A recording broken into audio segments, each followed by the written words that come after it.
Greetings, traveler, and welcome to Texture Tour. I'm your tour guide, and this is your invitation to a very special trip. You, the viewer, will go sightseeing to many different worlds, and I want you to just lay back and observe.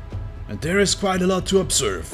There are cozy villages, thunderous waterfalls, or completely foreign landscapes. A texture tour isn't bound by what's possible, but so much more. Smell that? It's adventure. Or at least last week's spilled coffee. But we are travelers, it's part of the experience. So take out your camera and let us dive in. The first location is Mount Aozang from Genshin Impact. And it's a fitting game to start, because the main characters are kinda similar to what we are doing. They're travelers hopping from one world to another.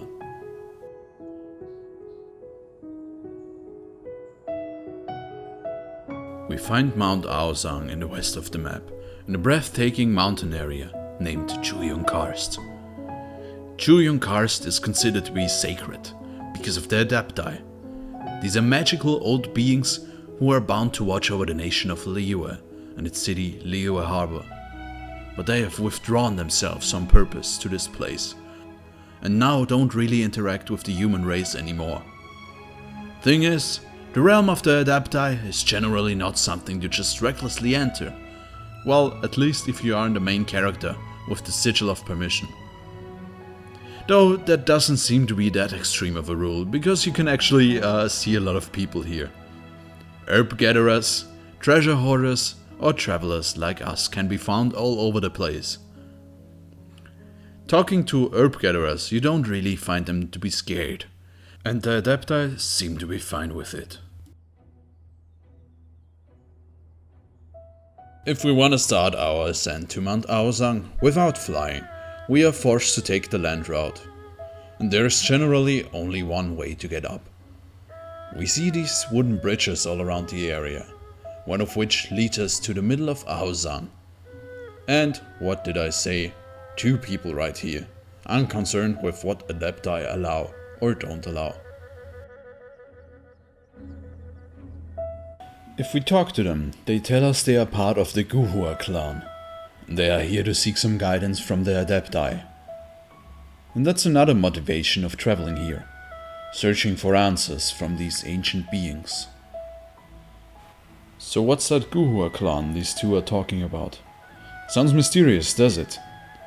Talking to the guy standing there, Sun Yu, he tells us that they used to be masters of swords and polearms. But today they are not more than a handful of people. Sun Yu mentions that they are scattered all around Liyue. Generally we see them being ridiculed, most likely because of their numbers. Nerds who study an old fighting style that's long been dead. At least that's the general vibe I've been getting from playing Xingyu's story quest. One of the playable characters who's secretly part of the Guhua clan. Guhua clan? Did you hear this clown? He thinks he's a Guhua master in this day and age. Oh, there was me thinking the last granddads of Guhua had keeled over and died by now. Who were you supposed to be then, huh? Some sort of Guhua messiah? Though being ridiculed doesn't mean they can't whoop your ass. Speaking of Xingyu, Sun Yu even mentions him, one of his juniors, being responsible for big changes in the clan, writing a mantra for them. As for what mantra exactly, Sun Yu is quite silent. He tells us that he often wonders about his junior and his whereabouts. You know, that does beg the question. Okay, no, nothing happens if you talk to him as Xingyu, but that's pretty weird if you ask me. I mean, he's standing right there. Oh well, enough forgotten arts for now. We've got a mountain to ascend. But that seems to be the end of the road. I mean, it just stops there. Most likely there used to be a ladder, but it seems to have been removed. Maybe even on purpose. We see a ledge on the top of the mountain, just have to make a short climb. And... well, ladies and gentlemen, it looks like we've reached our destination. That's the lake on top of Mount Aozang. I suggest you take a few pictures. Or just kick back and enjoy the view.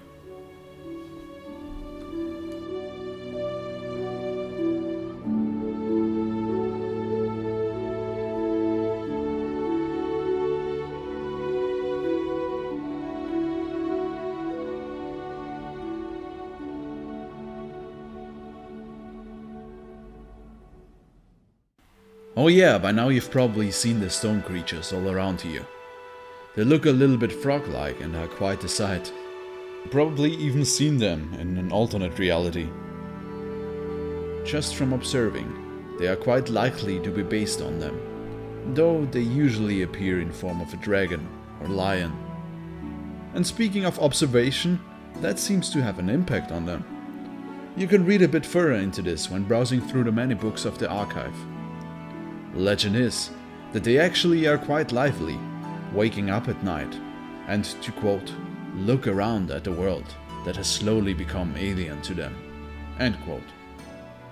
Campus report their sounds like flowing water but deeper in tone. Just imagine what that would sound like.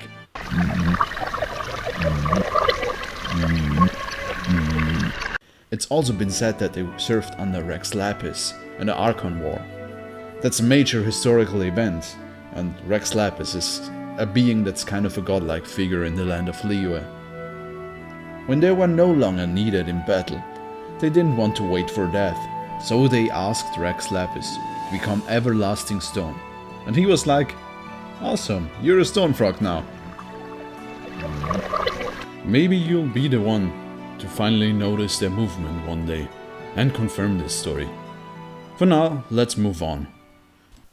We find quite a lot of possibilities to cook on Aozang, one of which is a small vacant camp. Generally, you find the camps all over the place, but this time it might be even explainable who set it up. Opening our archive again, we find the diary of Roald the Adventurer. He describes our journey up until this point, the ways built by the herb gatherers, the steep cliffs we had to climb, and the apparent superstition that the lake is unspeakably deep. Well, I wouldn't exactly say that. Once leaving the place, he stumbles across a woman called Eduardo, which is most likely a typo. She's later referred to as Eduarda. Eduarda was looking for treasure for the Adventurer Guild, though I wouldn't be too sure about her true motivation.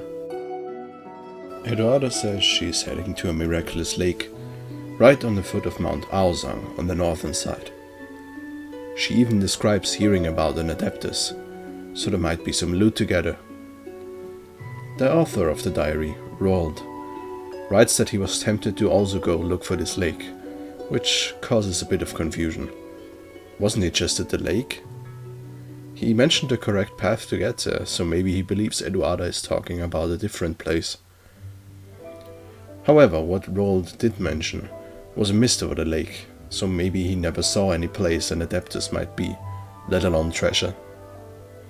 Then again, both refer to it as being on the foot of Mount Aozang, and the lake is quite high up, so Eduarda's information was off to begin with. Another theory is that it's part of an area we can't explore at the time, though her mentioning the Adeptus specifically makes this quite unlikely. The third but frankly most unlikely option is an actual lake at the foot of Mount Aozang. We can also find a cave there, but it's on the southern side and not the northern, and just holds ores. Let's just add it to the list that you, the viewers, might be able to find out more about. By the way, have you seen these swirly stones? They are all over Liyue, and I haven't really found any information on them, how they became like this. Not even if they are inspired by something, maybe. But they look pretty interesting if you ask me. If I had to guess, I'd say they show up in places with a lot of majesty and history to them, which fits almost all parts of Liyue.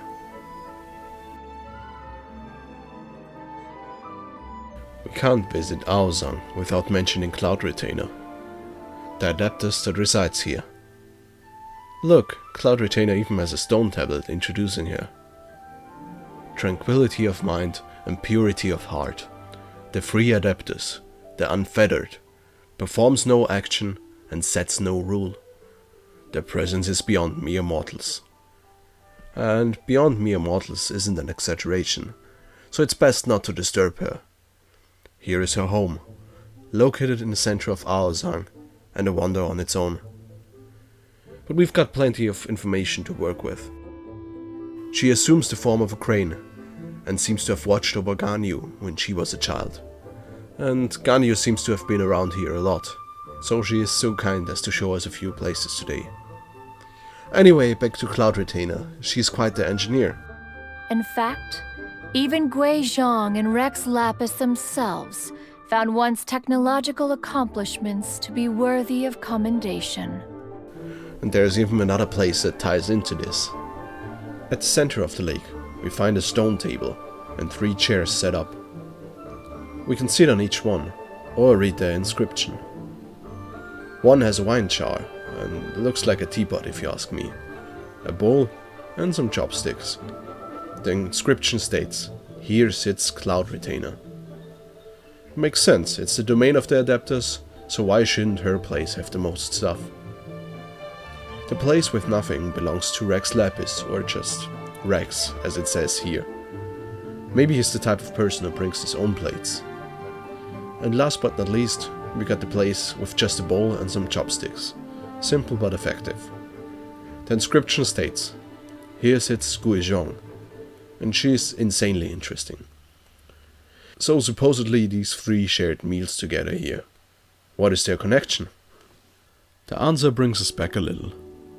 You see, Adepti's true origin are kinda shrouded in mystery. Though they are not immortal, they seem to have quite a long lifespan, lasting several thousand years.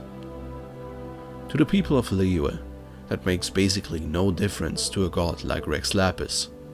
And coupled with their quite magical abilities, you can easily see their mystical aura.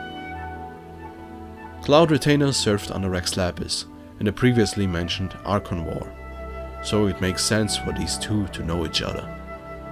But Gui Zhang is lesser talked about.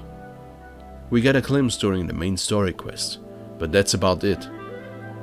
She would even make an ideal topic for a separate exploration. For now, it's probably best to give you a summary. Gui Zhang is also a god, like Rex Lapis, known as the god of dust. She met him a long time ago, prior to the Archon War, and these two became allies.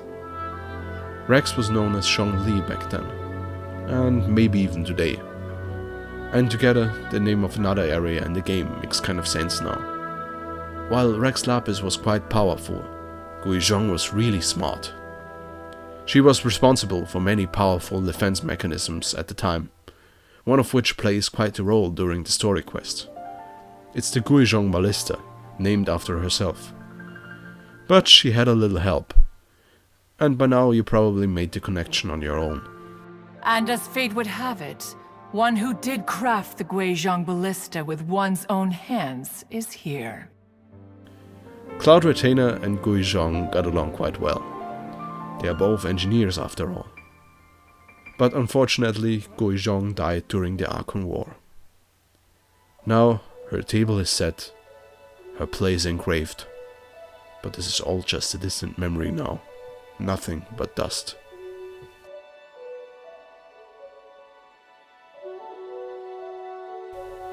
It's getting quite late, so you can take a deep breath and we move to our final point for today. Aozang Lake has a waterfall on the east side. It's roaring down in the depths and ends next to a small abandoned hut.